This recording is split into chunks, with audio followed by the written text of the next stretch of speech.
네, 안녕하세요. 저는 와캠퍼스의 김재우 캡틴이라고 합니다.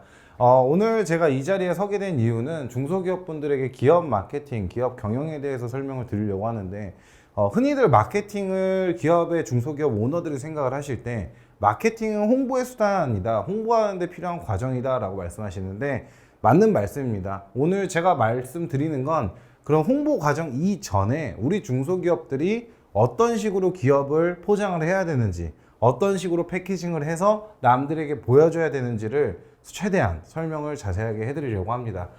그러기에 앞서서 일단 목차를 먼저 말씀을 드리면 국가 지원 사업부터 이해를 하셔야 됩니다. 이거를 이해를 하셔야지만 여러분들께서 우리 회사가 어떤 방향으로 갈지, 어떤 전략을 갖고 움직일지를 생각할 수 있게 되고, 두 번째는 그걸 토대로 바우처나 다른 지원 사업들을 어떻게 우리 회사가 활용을 할지 그거를 먼저 전략적으로 수립을 하셔야 됩니다.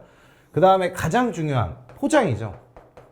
어떤 식으로 회사를 포장을 하고 남들에게 어떤 식으로 보여줄지를 오늘 여러분들에게 설명을 해드리려고 합니다. 자, 이해 부분입니다. 무상 부분과 유상 부분으로 국가 지원 사업은 나눠져 있습니다. 자, 사업화 자금이라고 하면 돈을 정부가 누구에게? 기업에게 제공한다. 이거를 사업화 자금이라는 단어를 많이 쓰는데요.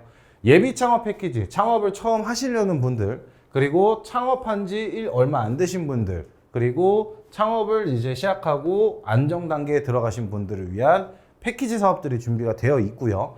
그 다음에 R&D 연구 자금이라고 중소기업들의 기술 발전을 위해서 정부가 지원해 준 사업들이 있습니다. 그 대표적인 거는 디딤돌, 처음 과제를 진입하시는 분들, 전략형 과제, 팁스 과제, 시장 대응형, 확장형, 수출 지향형 과제로 나눠지게 됩니다. 바우처는 총 7가지 이상의 항목들이 있고요. 자세한 거는 뒤에 제가 추가적으로 설명을 드리도록 하겠습니다. 자금 역시 마찬가지입니다. 여러분들이 흔히 제가 제일 많이 물어보시는 게 대출을 어떻게 받을 수 있나요? 우리가 뭘 하고 싶은데 대출을 더 받고 싶어요. 그렇게 제일 많이 물어봅니다. 그분들이 제일 보통 물어보시는 게 신용보증기금, 기술보증기금, 신용보증재단을 많이 물어보시고요. 그 다음에 중진공, 중진공에서 나오는 우리가 융자를 받을 수 있는 방법이 있나요? 이런 걸 물어보시고요. 마지막으로 은행권을 많이 물어보십니다. 대출도 제가 상세하게 설명을 드릴 테지만 아까 제가 앞서 서두에 말씀드렸다시피 회사 전략이 되게 중요해요. 우리 회사가 어떤 대출을 받아서 어떤 항목으로 나갈지, 기보로 갈지, 신보로 갈지, 중진공 대출은 어떤 게 가능하고 어떤 게 우리 회사가 받을 수 있을지, 시중은행 대출과 비교했을 때 장점이 뭔지, 그리고 금리가 몇 프로인지 이런 거를 한꺼번에 여러분들께서 고려를 하셔야지만 앞으로 기업을 운영해 가시는데 도움이 되실 거라고 판단합니다. 네, 무상자금 먼저 제가 설명을 드릴게요. 무상자금은 처음에 창업을 시작하시는 분들에게 예비 창업 패키지랑 사업을 시도했다가 포기하신 분들 혹은 이제 실패하신 분들을 위해서 제도전 패키지라고 준비가 되어 있습니다. 그 다음에 창업 후 2년, 3년 사이에 있는 기업들은 초기 창업 패키지와 청년 창업 사관학교 그리고 프리팁스라는 과정이 준비가 되어 있고, 이 과정을 넘어가신 분들은 혁신 비대면, 혁신 글로벌 사업이 있고, 그 다음에 도약 패키지로 자연스럽게 이루어지는 플로우입니다. 자, 근데 여기서 여러분들께서 유의하셔야 되는 건 이 모든 거를 받을 수 있나요? 이렇게 물어보신 분들이 계세요. 우리 회사가 되게 독특한 아이템을 갖고 있고 되게 독보적인 기술력을 갖고 있는데 나도 받을 수 있나요? 라고 물어보신 분들이 많은데, 하나 명확하게 짚고 넘어가야 되는 건, 자, 쉬운 예를 들어 드릴게요. 쇼핑몰을 운영하는 제가 있어요. 제가 기업에서 쇼핑몰을 하고 중국에서 물건을 떼서 한국의 네이버 플레이스를 파는 도매업자가 있습니다. 자, 저가 과연 당첨될 확률이 높을까요? 아니면 IT 업종에서 신기술을 개발을 하고 뭐 요즘에 챗 GPT처럼 비슷한 그런 기술력을 개발하는 IT 회사들이 있습니다. 이런 IT 회사들이 당첨이 되기 쉬울까요? 여러분들도 알다시피 답은 정해져 있습니다. 앞에서 말씀드린 제가 하는 유통업은 여러분들을 무시하는 건 아니지만, 유통업은 말 그대로 기술력, 즉 돈만 자본력만 있으면 내가 언제라도 다른 사람들과 같이 경쟁할 수 있는 대상자들이고, IT 업종들은 기술력이 있으면 다른 사람들과 차별성 있는 경쟁을 할 수 있는 아이템입니다. 정부에서 지원을 해주는 모든 사업은 이런 기술력이 있는 사업에 집중이 되어 있습니다. 그래서 여러분들께서 접근을 하실 때 이거를 보고 물론 나는 이런 무상자금들을 아예 받을 수가 없구나 라고 생각하시는 분들도 있겠지만, 이 무상자금들을 받기 위해서 어떠한 준비를 해놔야 되냐, 혹시라도 내가 다음 사업을 할 때 나는 이런 아이디어가 있는데 이런 돈을 받을 수만 있다면, 이런 돈을 받아서 창업을 할 수만 있다면 시도해 볼 수 있는 아이템이 있다, 이런 분들을 위해서라도 이 내용들을 꼭 알고 가셔야 됩니다. 예비 창업 패키지까지 진입을 하시기 위해서는 가장 중요한 거는 아이템에 대한 구체적인 내용이 있어야 됩니다.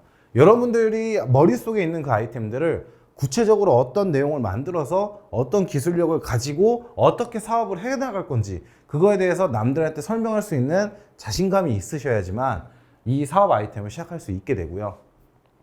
초기 창업 패키지, 청년차관학교 3년 이내에 하는 이 사업들은 마찬가지로 사업을 한 다음에 내가 생각했던 아이템들이 어떤 식으로 실현이 됐고 어떤 식으로 준비가 됐으며 매출이 어떻게 일어나고 있는지를 여러분들께서 설명을 할 줄 아셔야 됩니다. 근데 대부분의 기업을 가면 많은 기업분들이 그런 얘기를 해요. 제가 수많은 기업들을 돌아다니는데 저희 회사는 되게 기술력이 있어요. 저희 회사는 자부심이 있습니다. 뭐 저희 회사는 남들과 다른 점이 있습니다. 네, 알아요.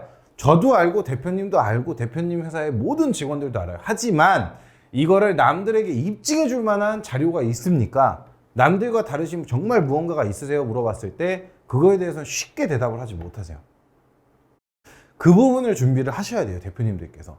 지금 기업을 운영 중이신 수많은 대표님들이 있겠지만 대표님들께서 가장 중요하게 생각해야 될 거는 과연 우리 회사가 다른 점이 뭐냐? 다른 점이 뭐냐? 그 다른 점을 남한테 어떻게 설명할 거냐? 그게 되셔야지만 사업화 자금에 진입할 수 있게 되는 겁니다. 혁신 글로벌 창업도약 패키지 마찬가지입니다. 뒤에서도 천천히 추가적으로 강의를 통해서 제가 설명을 드리겠지만 여러분들이 아셔야 될 게, 이게 과연 준비가 됐다면, 혹은 이 강의가 끝나고 나서 이걸 듣고 이거를 준비가 되셨다면 그거를 생각하시면서 다음 강의를 들으시면 됩니다. 예비도약 패키지, 초기 창업, 청년 팁스, 글로벌 비대면, 도약 패키지까지 전부 다 세세하게 제가 하나씩 강의를 통해서 설명을 드릴 테니까 따라오시면서 우리 회사가 과연 어디쯤에 걸려 있는지를 생각하시면서, 다른 점이 뭐가 있는지를 생각하시면서 강의를 들으신다면 얻어나가시는 게 분명히 있을 거라고 생각합니다. R&D 연구자금입니다. R&D는 여러분들도 다 아시다시피 연구자금입니다. 연구자금인데, 연구자금이라고 하면 일단 기본적으로 연구를 할 수 있는 인력과 시설이 갖춰져야 됩니다. 우리가 흔히 그걸 뭐라고 표현을 하죠? 기업 부설연구소, 기업 전담부서라는 표현을 씁니다. 이게 기본적으로 갖춰져 있어야지만 이 과제에 진입할 수 있게 됩니다. 가장 먼저 7년 이하의 기업들, 매출 20억 이하의 기업들은 디딤돌 과제, 전략형 팁스, 이 세 개 과제로 빠져나가서 연구 과제라는 걸 진행을 합니다. 그럼 많은 분들이 이제 물어보세요. 저희 회사는 연구할 수 있는 게 없어요. 쉽게 얘기하면 화장품을 만드는 제조회사인데 어떻게 연구를 해야 되나요? 연구라는 게 되게 뜬구름 잡는 소리인 것 같아요. 네, 무슨 말씀인지 알아요. 중소기업 대표들이, 제조업이나 혹시 수많은 기업들이 연구는 항상 하세요. 기업을 가보면 실질적으로 여러분들께서 만드시는 수많은 행위가 다 연구 행위고, 이 시장에다 과연 이 아이템을 던지면 어떻게 될까? 이 시장에다 이 마케팅을 하면 어떤 매출이 일어날까? 이 데이터를 어떻게 수집을 해야 될까? 이게 전부 다 연구 행위입니다. 자, 그럼 연구 행위를 하기 위해서 가장 중요한 점은 연구소라는 걸 설립을 해야 되고요. 전담부서 이런 걸 설립을 해야지만 과제를 진입할 수 있습니다. 이 부분이 되게 어려우신 분들이 있어요. 연구소를 어떻게 설립을 해야 되고, 전담부서를 어떻게 만들어야 되고, 연구과제 안에 써야 되는 건 어떤 걸 써야 되고, 어디 홈페이지에 가서 신청해야 되고, 그런 것도 앞으로 제가 강의를 통해서 정말 세세하게 설명해 드릴 겁니다. 강의만 따라 하시면 다 설립할 수 있고, 이런 과제들을 여러분들께서 다 접근을 할 수 있도록 제가 도와드릴 거고요. 매출이 어느 정도 큰 기업, 이미 여기서 이 단계로 이 트랙을 이제 신청하실 분들은 이미 연구소도 있으실 거고요. 앞에 있는 분들이랑 조금 다른, 이미 준비를 마치신 기업들이겠죠. 매출 20억에서 700억 이하 기업들, 그리고 이 세 가지 과제를 통해서 트랙 연구 과제를 진행하게 됩니다. 연구 과제는 이게 제가 말씀드린 두 가지가 제일 대표적인 거고, 이 외에도 수많은 연구 과제가 매일 쏟아집니다. 정부 홈페이지를 통해서 매일 쏟아지고 있고요. 그래서 어느 정도 우리 업종이 이런 데 장점이 있다, 아까 말씀드린 앞 페이지에서 말씀드린 내가 기술력이 있다라고 생각하시는 분들은 연구도 어떻게 풀어 나가실지 요거를 생각을 꼭 해보셔야 합니다.